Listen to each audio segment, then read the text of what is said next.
Short trick of division.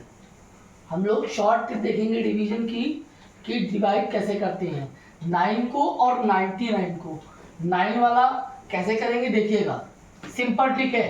ये जो हमारा 10th वाला डिजिट है 2, इसमें 1 प्लस कर दीजिए, सब में 1 प्लस कर दीजिए, सब में 1 प्लस कर दिया।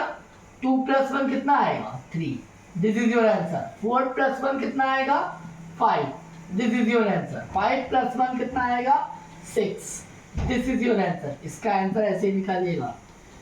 नेक्स्ट है हमारा 99 वाला। 9 वाला तो सिंपल है, 99 वाला भी सिंपल है। इसकी लास्ट डिजिट क्या है 2, सॉरी फर्स्ट डिजिट क्या है इसकी, जो 100 प्लेस पर है 2। 2 में 1 प्लस करो कितना आएगा 3। ऐसे ही 4 में 1 प्लस करिए कितना आएगा 5। 5 में 1 प्लस करो कितना आएगा 6। इसका आंसर आप लोग कमेंट बॉक्स में दीजिएगा। Thank you.